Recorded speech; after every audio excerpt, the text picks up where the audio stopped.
insurance paperwork. Yeah, I can do this. You go, Karen! By simply understanding and updating what her insurance covers and doesn't cover now, she'll be better prepared no matter when disaster strikes. Learn other simple ways to protect your home and family before a natural disaster at ready.gov. That's ready.gov. A message from FEMA and the Ad Council. Ready for radio that's challenging, innovative, and encouraging? Tune in, Living for the People. This is L. Nathan Hare. Join me right here, 91.3 FM WBNY. Mondays, Wednesdays, and Fridays at 9 a.m. after Amy Goodman's Democracy Now! We'll provide objective analysis regarding current issues. Call 878-5104. It's Living for the People on 91.3 FM WBNY.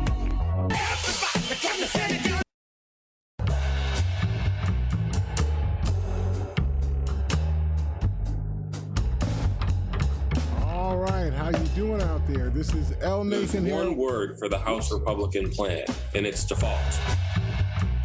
Okay. This is L. Nathan here. Welcome you to our broadcast, focused on providing an insight into events shaping our national and regional world and the facts behind those events and policies that are shaping our world for the day and for tomorrow. Join us weekly on Mondays, Wednesdays, and Fridays from 9 a.m. to 10 a.m. following Amy Goodman's Democracy Now! Program. And of course, you know our program is live, so you can call and you can join our discussion. We really hope that you will. Our number here again is 716-878-5104. That's 716-878-5104. We got a lot on the plate to talk about, but we've got to welcome Willie H., who is the citizen of the 21st century with actual IT skills, who does the live streaming of the program. Welcome, Willie. Welcome, everybody, to Living for the People with L. Nathan Hare. And our normal audience, in-studio audience of one, Norma Carter, is away making money right now. Yeah. He's joined the world of capitalism. Yeah. And that's all good. I wanted to take today's program, and I want to use the first half of the program, and maybe more, depending on how our discussion goes, to talk about a tale of two shootings. I'm really going to talk about three shootings, but I built the program around the tale of two shootings. And the second half of the program, I want to talk about supreme injustice. And as you heard in the last soundbite from Amy Goodman, talking about Supreme Court Justice Clarence Thomas and the just disconnectedness of how somebody who's in the position that he's in could engage in what appears to be manic corruption. You know, taking favors from people that he's connected with, that have that are connected with people that have business before the Supreme Court, going to affairs, you know, where you're surrounded by people that are advocating for this or that favorable position, you know, from the Supreme Court, advocating with people for things that were not Supreme Court decisions. They're just favorable decisions they want from other executives in the executive departments of the federal government. All those kinds of things that go on that you're not supposed to be taking $100,000 gifts from and $500,000 gifts from because it smells like corruption. Now, you may say, it wasn't corruption, you know, this was my best friend. That may be, but he didn't become your best friend until you were a Supreme Court justice for 5 years. So maybe you're being a Supreme Court justice is a part of why, you know, Harlan Crow wanted to be your friend. Yep. Maybe it's just me. You know, I'm a cynical person. So, but we'll talk about this, right? So that'll be on the second segment of the program. But the first half of the program, I want to talk about this tale of two shootings, which, as I've said, I'm going to turn into a tale of three shootings. This article I took from an article written by the Guardian newspaper editorial staff. Now, you know, it's interesting when this is not a reporter who is the source of this article. This is the editorial staff of the newspaper that wrote this article, talking about a woman who was shot dead in New York State after her friend drove into wrong driveway. So this was not even the woman who was driving the car. This is a woman who was a passenger in a car. The car pulled into a driveway in a rural area. So this is not like the kind of driveways that you see inside the city where there's only like 15 feet, you know, worth of driveway. This is probably a longer, you know, driveway. So somebody's got to pull onto your, had pulled onto the property thinking they were going to the right house, realized when they got close enough to the actual front of the house that this was not the right house, and began to back up to turn around and, do a better job of finding the house they were looking for. And the owner of the house shot 2 times in the car. Not because he was under threat. Nobody was attacking him. Nobody was running out of the car at him. Nobody was on his property outside of the car. He had plenty of time to look and see what's going on. Is this just somebody turning around?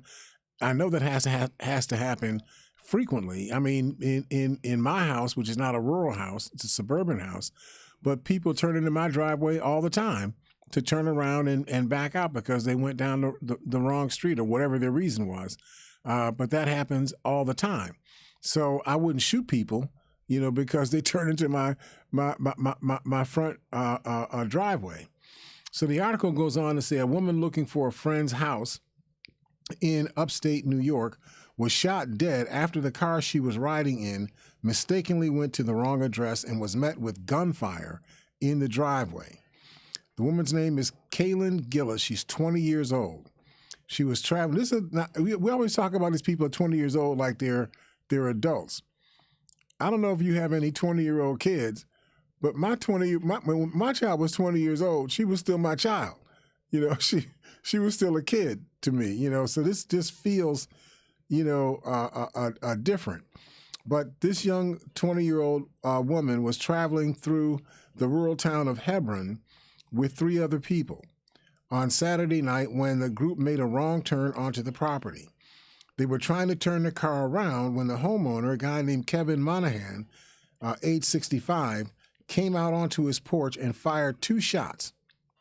According to the county sheriff, Jeff Murphy, the group drove to the neighboring town of Salem, northeast of Albany, near the Vermont state line, called emergency services, and where the shooting took place, obviously it's a rural area, so there was fairly limited mobile phone service. So it took a while to connect with somebody, but an emergency crew arrived and performed CPR, but by the time they got to Gillis, they were unable to revive her. If they had been in, and Willie, forgive me for stretching this into somebody else's issue, but we've been talking about providing internet broadband access in these rural areas so that they can become connected too. Just because you live on a farm and you're 15 miles away from, a city or where there's a dense concentration of people, you should not be disconnected from the planet. Right. We should have been investing in rural broadband a long time ago so that this aspect of the incident that took place with Kaylin Gillis would not have taken place. If she had been able to get on her cell phone and connect immediately, to somebody, she might have been saved. You know what I mean? Somebody would have got there sooner. Right. And time, when you're bleeding, time is everything, right? Yeah. And so that's not what the article was about. But I just wanted us to understand that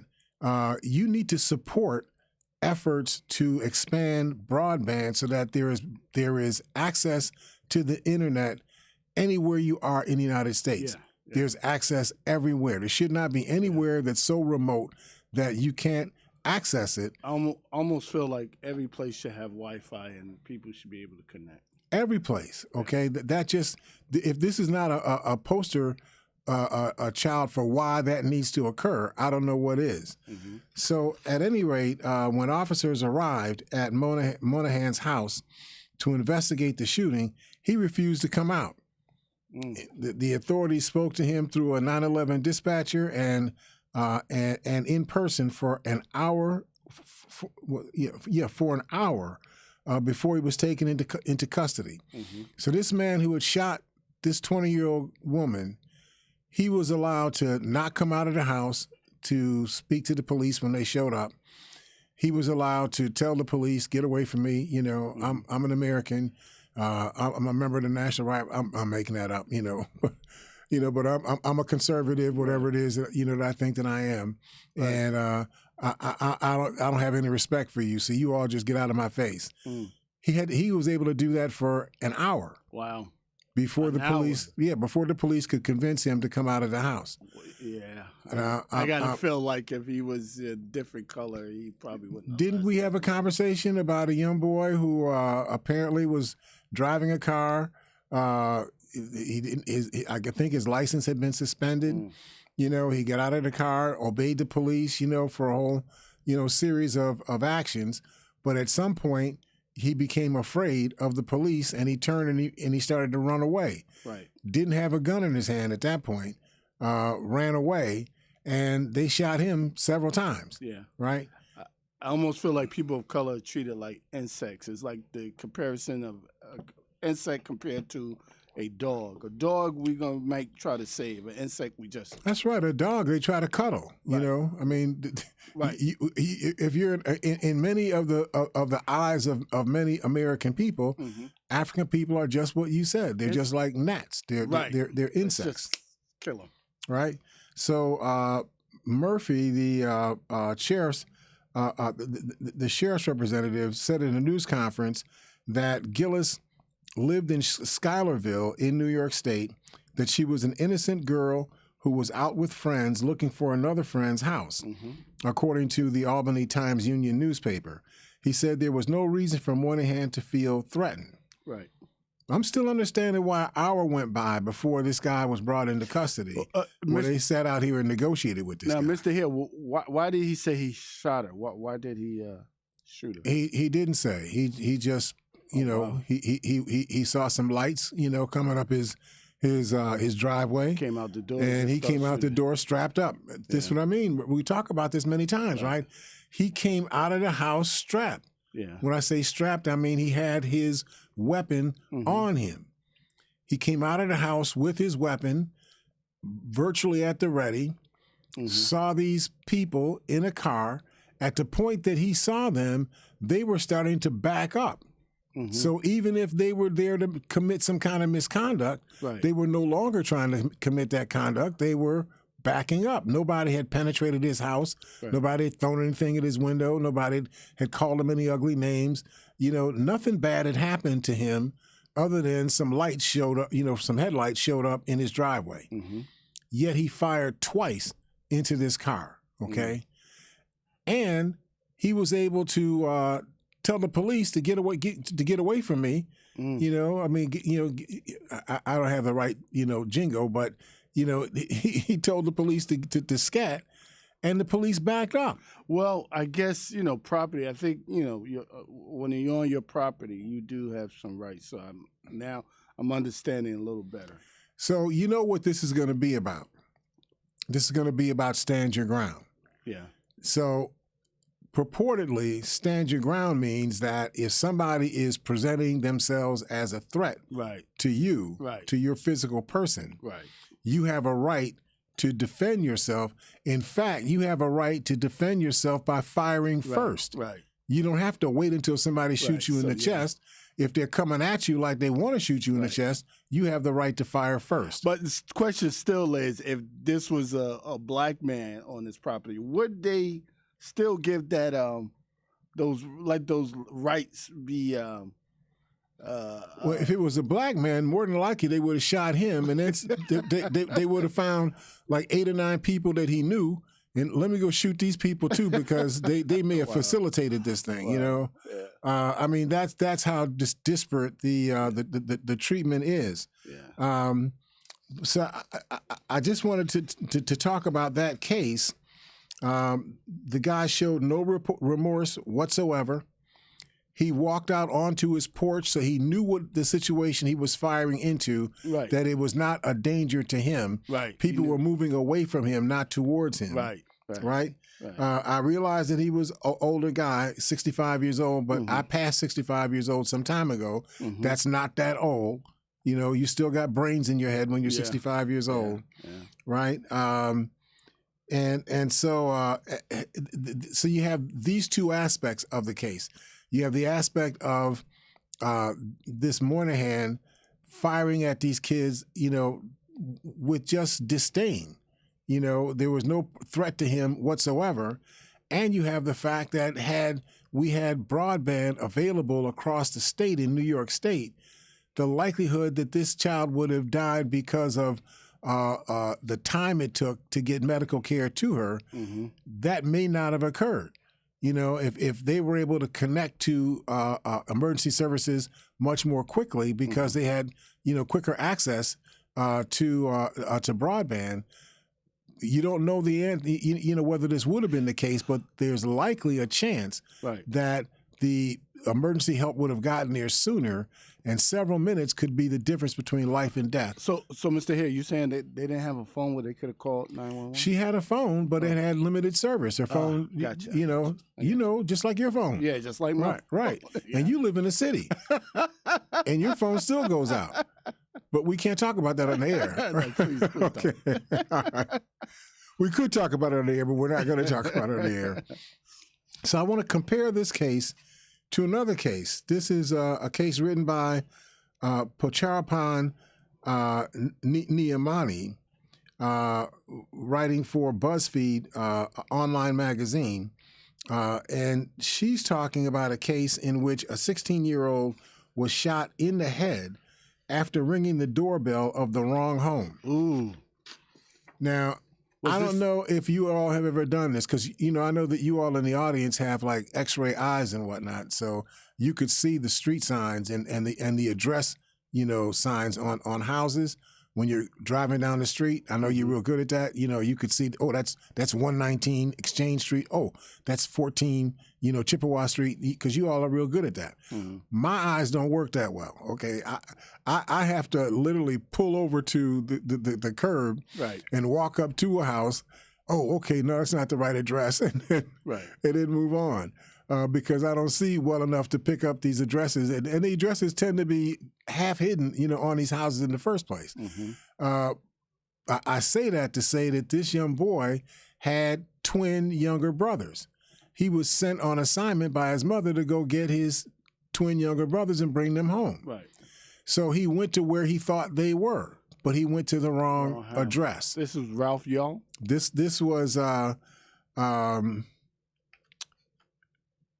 oh, goodness. Yarl, Ralph Yarl. Yarl. I always have trouble pronouncing his name.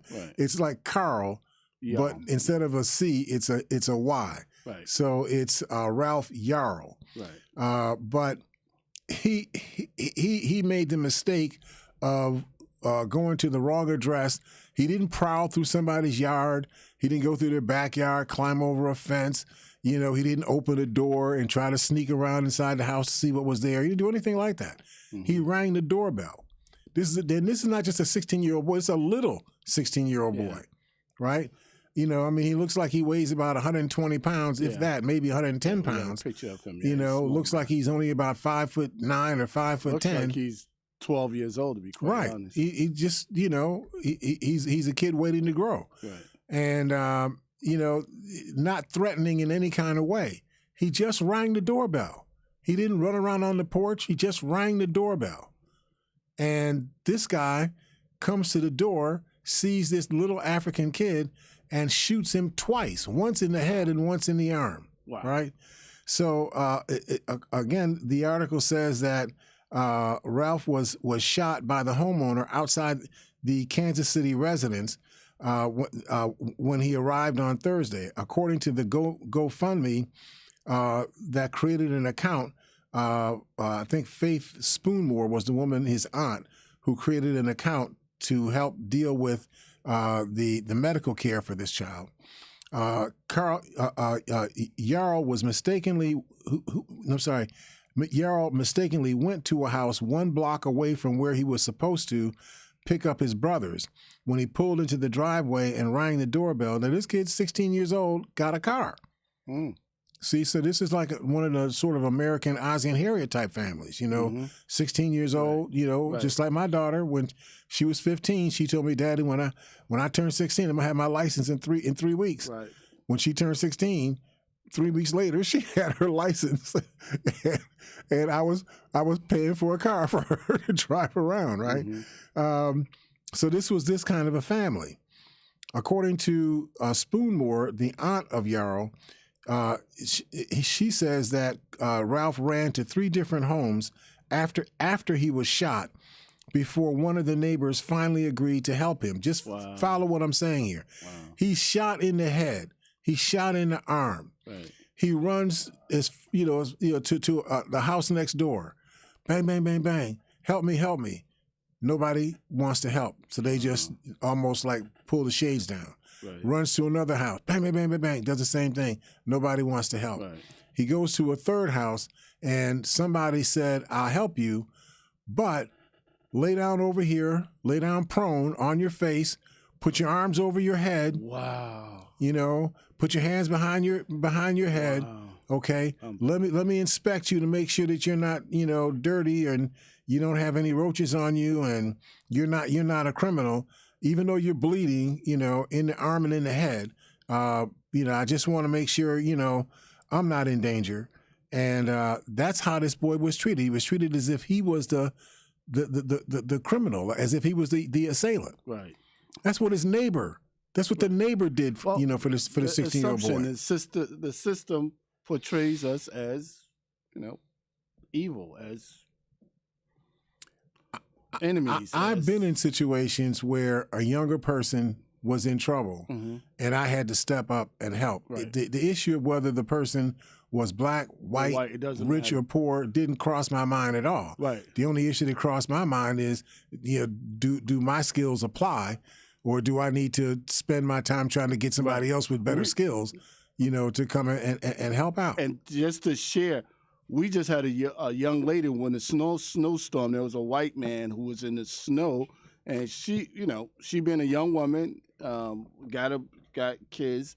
She saw the man. She's like, he needs help. She brought him in and got him warm, and he survives. Right. He was white. Took him in her house. Took him in her house. Warmed him up. Had him sit there. Didn't worry about, this man might do something to me. No, he was white. She was a young, attractive woman because I met her. Very attractive. Oh, there's another aspect to the story. Well, I met her. We'll do another show on that one. A very young, attractive woman. She let this white, old, mature man in and fixed him up, warmed him up. Treated him like he was a relative almost. She did. She treated him like it was so crazy. Now, the Kansas City Police Department held a press conference this past Sunday, and their police chief, Stacey Graves, said the suspect was taken into custody following the incident and his firearm was seized. Sounds appropriate, right? Mm-hmm. The suspect was placed on a 24-hour hold and released pending further investigation. Chief Stacey Graves said, adding that the department needed to collect, she said, adding that the department needed to collect a formal statement from the victim and further evidence before the case can be handed over to the prosecutors. Now, let me just help us understand what's being said here. Okay, help us, please. Let's suppose that the child had died. Police show up on the scene, and it's clear that this white guy is the one who shot, the victim. Right. You don't get a chance to interview the victim because the victim is dead. Right. You're telling me that you couldn't take this guy into custody until you had found some other kind of corroborating evidence from some other sources, some witness statement before you could bring this guy in and hold him, for the investigation. It was okay for him to stay in the street unsupervised on his own recognizance. That makes sense. But that's what went on. Now, Stacey Graves claims that she says the vast majority of cases to include violent crime involve the suspect being released pending further investigation. I didn't get a chance to run this down as to whether or not that's true, but let's suppose that is true. In this case, the prosecutor requires more information from investigators that would take more than 24 hours to compile, since their rules say that if you don't have enough to indict a person, you have to release them within 24 hours. Right. So she says, we recognize the frustration that this can cause in the entire criminal justice process. Now, I can't tell you how many cases I've seen in the past year where an African person did something and they arrested them on the spot, assuming that they didn't kill him, They arrested him, on the spot, and kept him in jail. Right. And then they did all of whatever their, grand jury indictment stuff after they got him, on lockdown. Right. So, what's the criteria here? Who's making up these interpretations of the law? Graves said that she did not reveal the race or gender of the alleged shooter, but attorneys Lee Merritt and attorney Ben Crump, who are representing the Yarrow family and Yarrow and his family, have said that the homeowner was a white man, which we now know. On Monday, Clay County prosecutor Zachary Thompson, remember I told you this happened on a Sunday. Mm-hmm. On Monday, Zachary Thompson, who was the county prosecutor, he announced charges of first-degree assault, which holds a maximum sentence of life in prison, and armed criminal action against Andrew Lester, who was the perpetrator. Thompson said a warrant has been issued for Lester's arrest, and his bond has been set at $200,000. Now, you know what my brain went crazy on. You're telling me that this is now the next day, at least 24 hours have gone by. Mm-hmm. This Andrew Lester is still in the street. Wow. You finally got announced charges of first-degree assault, against this guy, which carries a maximum sentence of life in prison, and you're issuing a warrant for this guy's arrest because he's not in anybody's custody right now. He's out in the street on his own recognizance. This guy committed a second-degree murder, and he was out in the street on his own recognizance. Wow. Somebody help me. Where are these laws coming from? Whose laws are we talking about? Right. Well, I guess it's not. I guess those laws are not for us. I think they're for the privilege. You know what they used to say? For the privilege. In the old Black Panther days, right? They used to say justice was J-U-S-T, just, us. Then U-S, just us. Right. That's what justice was. It was just for us. Just right? for us, right. So Thompson noted that there was a racial component to the case. This is the prosecutor, says there was a racial component to the case, but didn't comment on further specifics. In a joint statement released on day before yesterday, Crump and Merritt said they had received news of the charges shortly after the family had gotten off the phone with a call with President Joe Biden. Moments after the family got off the phone with President Biden, who offered his prayers for Ralph's health and for justice, we learned that the prosecutor will be charging the man who was responsible for the deplorable shooting of this innocent boy. Gun violence against unarmed Black individuals must stop. Our children should feel safe, not as though they are being hunted. While this is certainly a step in the right direction, we will continue to fight for Ralph while he works towards full recovery. So in Kansas City, there were hundreds of protesters that gathered outside Ralph Yarrow's home. Spoonmore, Spoonmore, the aunt of Ralph Yarrow, she went live on Instagram from the protest. She said she spoke to a woman who lived close to the house where Yarrow was shot. The woman told Spoonmore that she saw the homeowner the morning after sweeping in front of his house. Wow. This was a child that this man attempted to assassinate. She shot him twice, and the system allowed this man to not only go back home for hours after the incident, but he was able to wake up the next morning and basically act as if nothing happened. Nothing happened. He's just sweeping the leaves off his porch. So I just killed a water bug. There you go, a gnat. Just what you said early in the program. Yep. What's his name? Crump and attorney Merritt said there's no excuse for the release of this armed and dangerous suspect after admitting to shooting an unarmed, non-threatening, and defenseless teenager rang his doorbell. We demand swift action from Clay County prosecutors and law enforcement to identify, arrest, and prosecute to the full extent of the law the man responsible for this unjustifiable shooting. On the GoFundMe page, Spoonmore, who's the aunt of Ralph Yarrow, she called Yarrow a fantastic kid who was well loved by the people around him. She said he is a member of the Technology Student Association at his high school and the section leader in the marching band where he plays the clarinet. Yeah. She said her nephew is doing well physically. This child survived. Thank God. I mean, there are bullet fragments in his head, but this child survived. Thank God. Right? They said he has a long road ahead of him, mentally and emotionally. She said when I saw this on MSNBC last night, the child was still crying. This had happened the day before. No, today's Wednesday, so this would have been Sunday. So it would have been almost 3 days ago when this happened. This child's still crying. He's still traumatized, by this because it's an innocent child, right? Yeah. And I mean, I know he's 16 and he's able to drive, but same age as my son. And my son is in a marching band. Yep. And a good kid doing all the things that they structurally say you ought to do. Science club, marching band. Nice to people, walks, old people across the street. My son. Exactly, right? And so she says, this is the aunt. She said that the boy is doing well, but she says the trauma that this child has to endure and survive is unimaginable. She referred to him as her miracle. According to the advocacy group Everytown, Missouri, gun laws, we talked about them last week, gun laws are some of the weakest in the country.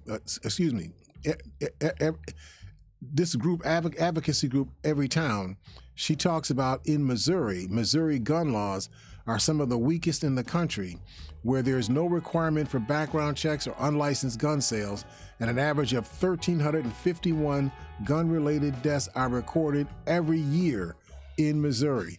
Remember I told you that when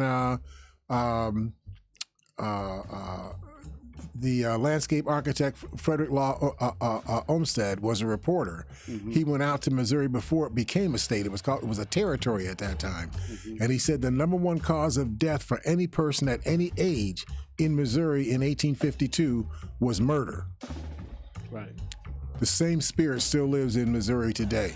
So listen, we're going to take a quick break and change subjects. So if you all stick with us, we will see you on the other side of the break here at Living for the People at 91.3 FM WBNY.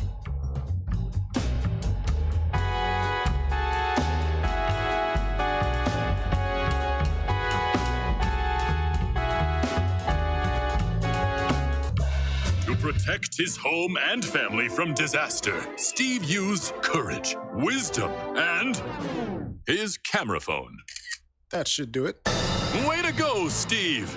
By simply taking digital pictures of his family's important documents, Steve can always have them stored safely online, no matter when disaster strikes. Learn other simple ways to protect your home and family before a natural disaster at ready.gov. That's ready.gov. A message from FEMA and the Ad Council. 91.3 FM WBNY is proud to present Democracy Now! With Amy Goodman.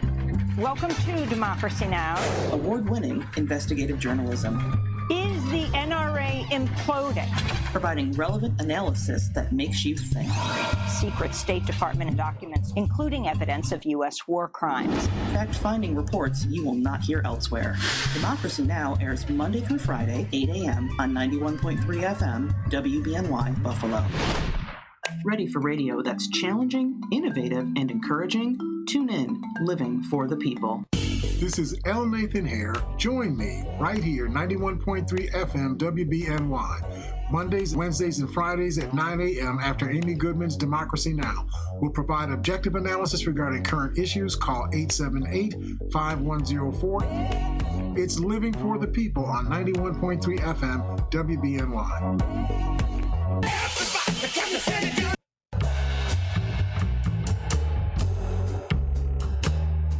And so I want to hit you with just one more thing on the shooting stuff. This is more typical of the shooting incidents that we have seen occur.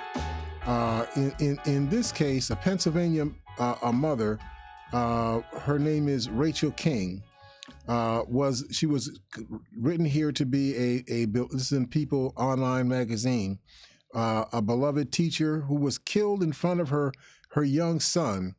I think her son is 11 years old, in what authorities are calling a targeted murder outside a Dunkin' Donuts in the Philadelphia suburbs. When I read through this thing, I get the impression that this woman was not the person that they intended to kill. They thought she was somebody else. Let me just read this to you real quickly. This was on April 11th, somewhere around 7:40 in the morning. This woman, Rachel King, 35 years old, waited in line in the store's drive-through lane of a Melrose shopping center in I think it's called Cheltenham. Doesn't even give the state. According to Montgomery, Alabama. According to a press release from the Montgomery County District Office, it says officers were responding to the scene. Found the Elkins Park woman fatally shot in the driver's seat of a black Ford Edge, which had ended up on a parking island near the drive-through lane. Authorities said that her 11-year-old son was seated in the back seat at the time the shooting occurred, but fortunately he was not injured. King was behind the wheel of her SUV traveling westbound when she turned into the shopping center and pulled into a line of traffic in the Dunkin' Donuts drive-thru, according to the DA's office. She says then a light-colored sedan, possibly a Ford or Mercury, was seen driving directly behind King's vehicle and then parking a short distance away from the drive-through lane. A black male exited the sedan, walked up to the driver's side of King's vehicle, where he fired numerous shots through the driver's side window before fleeing back to his vehicle and leaving the scene. According to this report, an autopsy determined, of course, that she died from multiple gunshot wounds. According to District Attorney Kevin Steele, he says that this appears to be a targeted murder of a mother. He said that the suspect did not attempt to open the victim's vehicle door, nor did he appear to communicate with her prior to shooting her numerous times through her driver's side window. According to the GoFundMe page launched to help King's family with the funeral expenses, she had worked as a teacher with Grover Cleveland Elementary School for more than a decade. Her loss has left a deep void in the lives of her family. Now, this is the kind of stuff that we keep dealing with all the time.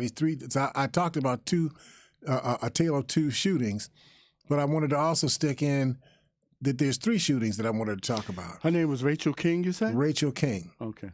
And so the third shooting is more typical of what goes on in our communities, that we need to make sure we are fighting to stop those kinds of shootings as well. Our problem, I've been trying to press this for the past couple of weeks, our problem is not long guns in our communities. Remember we talked about out of 10,500 or so gun homicides in this country in 2019, only 364 of those homicides were committed with a rifle. Right, yeah. The rest of those were committed with handguns. And so we need to do something to interrupt and reverse this gun culture where people are walking around strapped, and every time somebody steps on somebody's toes, sneezes on somebody, says, I just gave you COVID-19, or whatever it is that people get crazy about, they immediately go to their guns. They go to their straps. They unstrap and they start firing. That has to end. Now, I don't know what we need to do to make this end, but it has to end. It seems to me that we have to start, I say this all the time, that you become what you hear. If you keep hearing that you need to be strapped up because the people that you may confront are likely to be strapped up, so if you don't have anything to protect yourself, you're going to be the victim rather than the perpetrator. You'd rather be the perpetrator rather than the victim.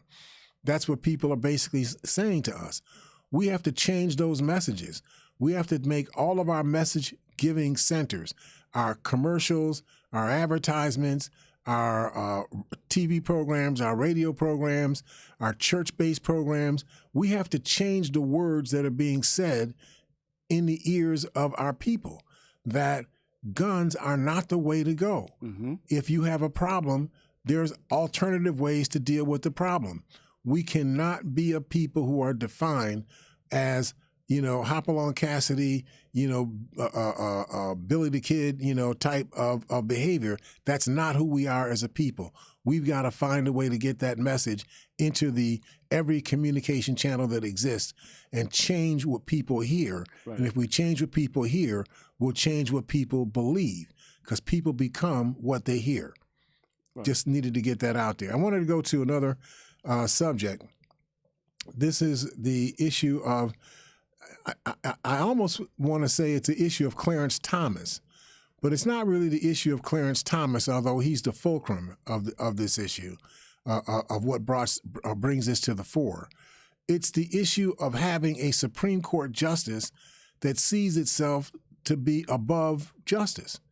How can you be the Supreme Court of the United States and be above the law that you're supposed to be the supreme articulator of? I mean, if I'm my child's parent, my child can't see me committing crimes, right? Mm-hmm. My child's got to see me as, I'm the epitome of order. I'm the epitome of consistency. Mm-hmm. I'm the epitome of reliability. I'm the epitome of persistence. Everything that I want my daughter to turn into, I've got to model myself, right? That just has to be. So how can you be the Supreme Court justice and you are not bound by justice? How does that make sense? So I took my introduction to this topic from an article written by Eli Mistal. I don't know if you ever see him on CNN or MSNBC. Mm-hmm. He has like a really great big afro. Wow. It's like extremely gray, and it gives him sort of a character, a caricature kind of a look. Mm-hmm. But he really is a highly intelligent analyst. And so what he talks about is that there may be many legacies of the John Roberts Court. John Roberts is the current Chief Justice on the Supreme Court. Whenever the history of this era is written, assuming that history books are still allowed in the America that John Roberts leaves behind, there will be the court's ruling, the court's string of anti-labor decisions, its extremist rulings in support of guns and against voting rights, and its rejection of precedents like Roe versus Wade. But one of John Roberts' most problematic contributions to the annals of the Supreme Court will be the trail of apparent corruption and impropriety the associate justices have gotten up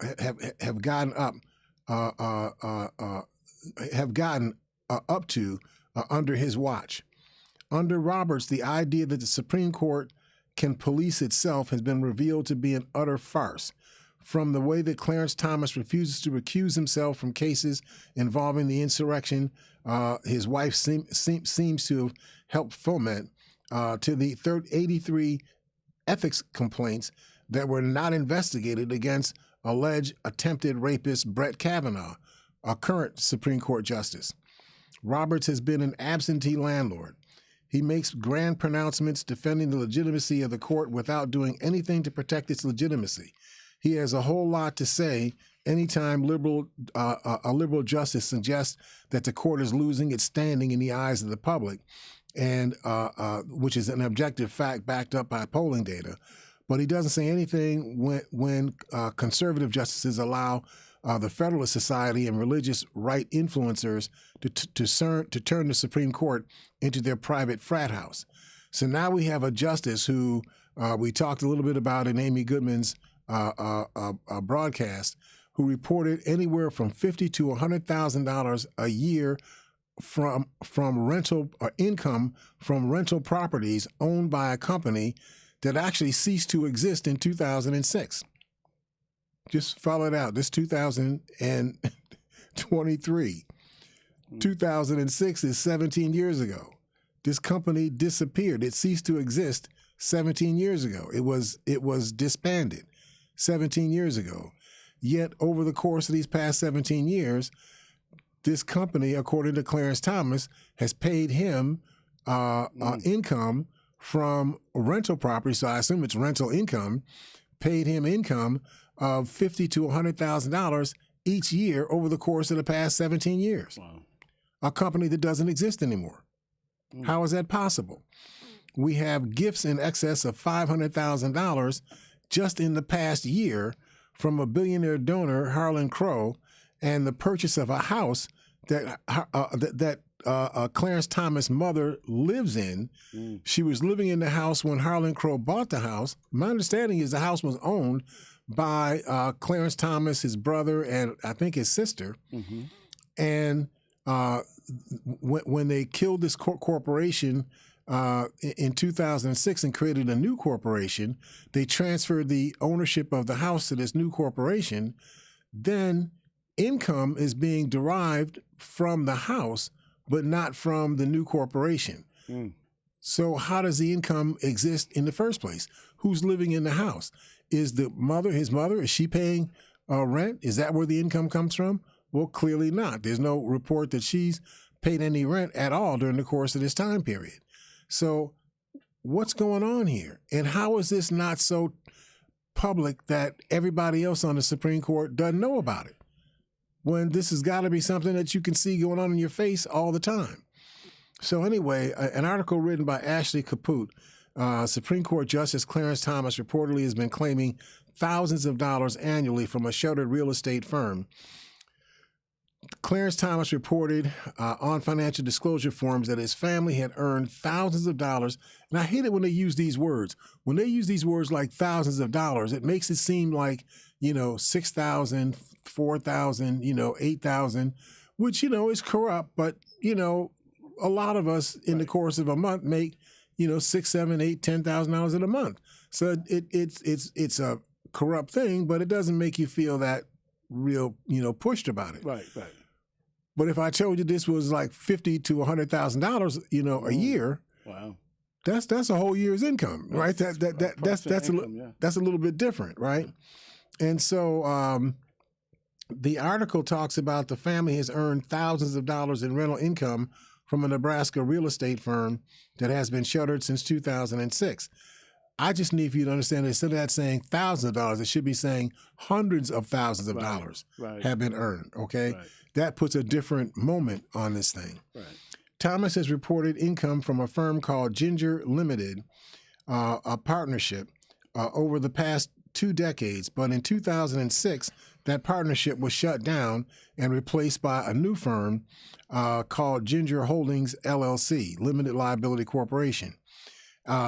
In recent years, Thomas reportedly continued to disclose between $50,000 and $100,000 in income from the old firm annually.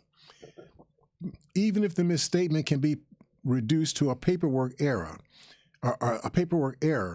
it marks the latest question around the justice's financial practices after a recent ProPublica report revealed that Thomas had accepted secret luxury trips from Republican mega donor Harlan Crow for more than 2 decades in apparent violation of a financial disclosure law.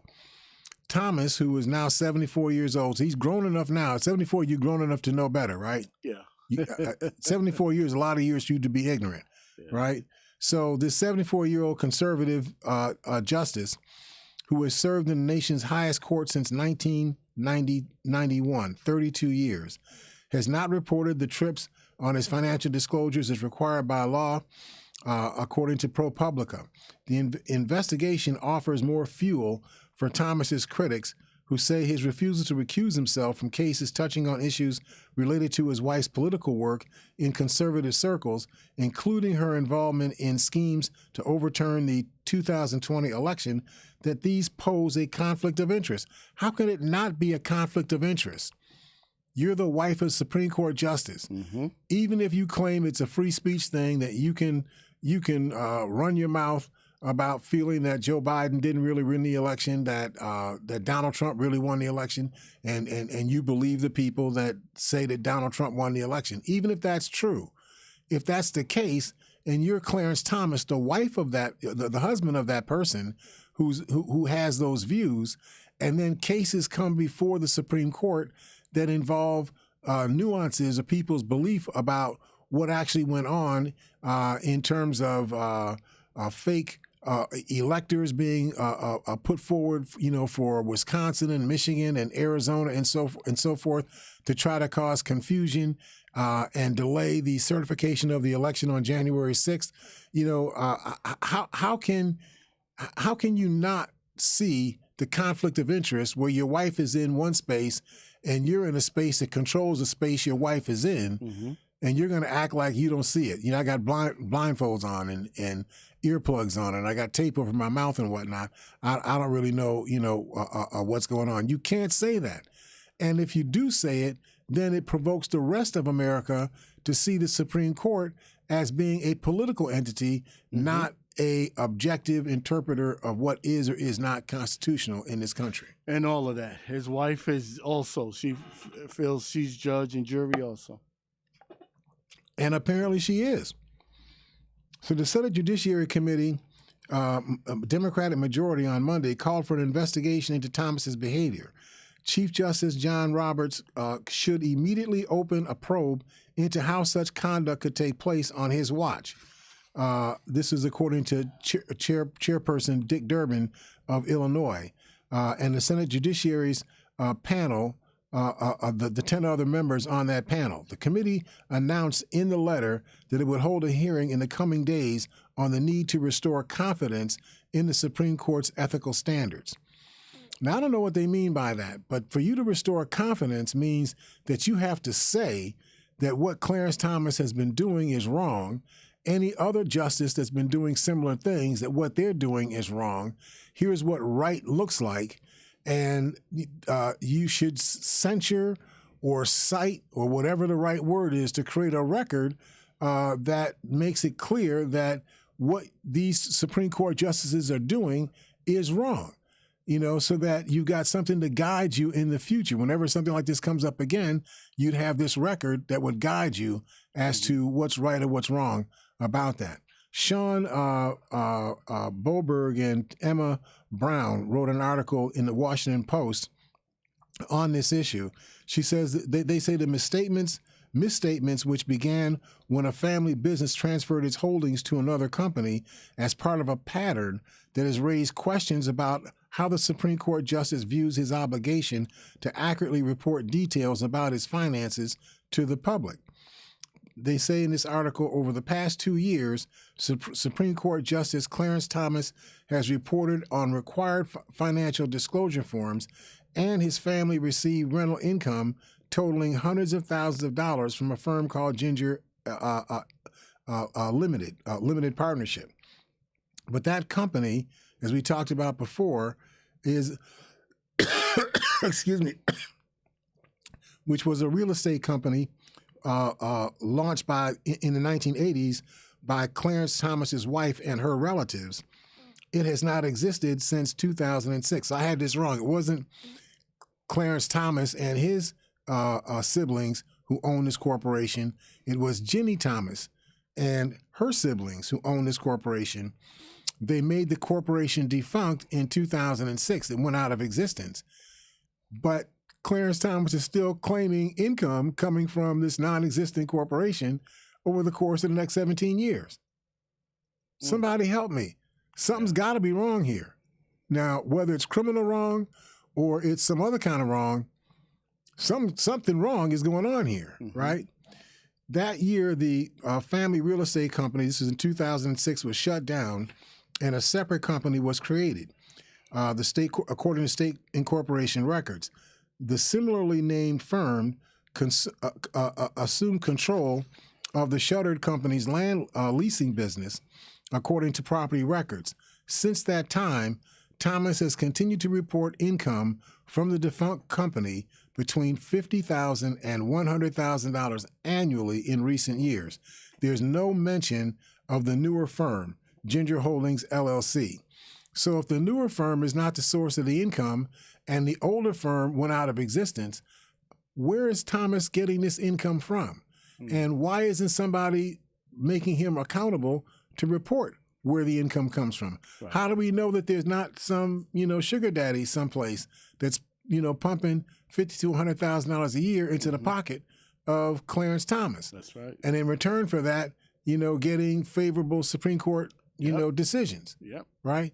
So that's what we're really talking about. The previously unreported misstatements might be dismissed as paperwork, as a paperwork error, but it is among a series of errors and omissions that Thomas has made on required financial disclosure forms over the past several decades. A review of those records shows.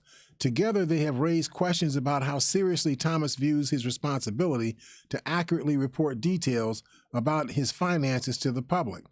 Thomas's disclosure history is in the spotlight after ProPublica revealed last month that this Texas billionaire that we talked about, Harlan Crow, took him on lavish vacations and also bought from Thomas and his relatives a Georgia home where his mother lives, a transaction that was not disclosed on the forms. Whenever you have money transact between people in the public and the Supreme Court, that has to be disclosed so that people can know whether or not there was a conflict of interest. Mm-hmm. And even if you say there was no conflict of interest, other people have a right to know that there's a possible conflict of interest and to say something to you about it. Mm-hmm. And if they feel this is something that needs to be put into a public record, then that's what should be done, right? But to just do it and hide it and not let anybody know about it, by itself, that's corruption, right? So Thomas said in a statement that colleagues that he did not name told him that he did not have to report the vacations. He said that, and I've always tried to comply with disclosure guidelines. But of course, when people asked him, to speak on the record, he refused. In 2011, after the watchdog group Common Cause raised red flags, Thomas updated years of his financial disclosure reports to include employment details for his wife, conservative activist Virginia Ginny Thomas. The justice said at the time that he had not understood the filing instructions. I'm the Supreme Court justice, but I don't understand the filing instructions. I'm the Supreme Court justice, and I don't understand the rules that I'm responsible for interpreting. I'm the Supreme Court justice. Somebody help me here. No, they understand the rules. Of course they do. They just know what they can get away with because a bunch of them do it. It's like me and you hanging out. Oh, yeah, Mr.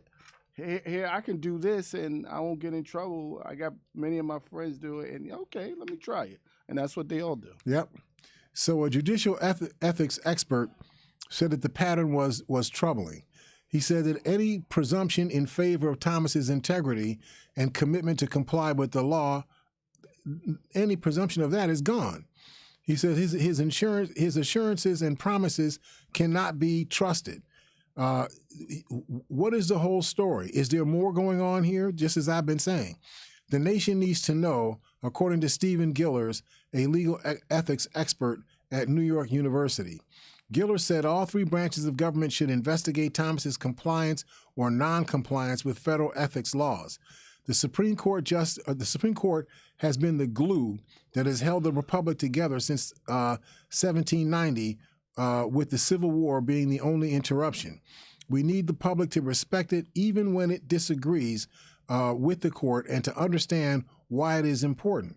Generally, the public has respected the court, but that respect is now in serious jeopardy, and others must do something to stop the freefall. Thomas did not respond to email questions about are sent to him through a court spokeswoman. And of course, Thomas's wife did not respond to requests for comments. Thomas's income from the firm he describes as Ginger Limited Partnership on the financial disclosure forms has grown substantially over the decade, though the precise amounts are unknown because the forms only require that ranges be reported as opposed to the specific amounts being reported. So in total, he has reported receiving $270,000 to $750,000 from this firm that went out of existence in 2006, describing it as rent. This is a defunct firm. Where's the rent coming? Renting what? Thomas's salary as a justice this year is $280,000. Thomas gets a salary as a Supreme Court justice of $285,000 a year. Just wanted to put that out there. Wow. So you're getting paid by the public $285,000 a year for a job you don't even have to dress for, because you wear a robe all the time, right? You could be in dungarees and whatnot. Nobody would know. And so you got a job. You don't have to drive yourself around. They drive you all over the place. They feed you, right? You know, you don't have to wear any clothes. This is all just pure profit, income that comes to Supreme Court justice. So Ginger Limited Partnership was created in 1982. We talked about that, to sell and lease real estate. Its partners included Jenny Thomas and her parents and 3 siblings. The firm owned and leased out residential lots in 2 developments, Ginger Woods and Ginger Cove, collecting rent annually. When he was nominated to a federal appeals court in 1990, Thomas listed the firm as in a financial statement as one of his wife's assets, said it was worth $15,000 at the time. The firm was dissolved in March of 2006, the same time this Ginger Holdings LLC was created, the same business address as the shuttered company that named Joanne K. Elliott and the sister of Jenny Thomas as a manager. There's a little bit more on this. I won't go through all of that right now. We're at the end of our hour.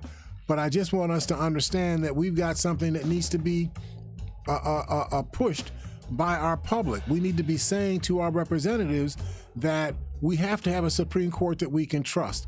We can't have a Supreme Court that's doing things that appear on the surface to be out and out illegal and open corruption. And we need some kind of push on the part of our legislators to make sure that this does not happen again. Thank you all for listening to us and supporting us. We look forward to talking to you all on Friday here at Living for the People at 91.3 FM WBNY. We'll see you all then. Yeah, I got a picture of Miss King. I just wanted to show those people. Is that Miss King? Yeah, that's Miss King. I got a picture of Miss King. Yep.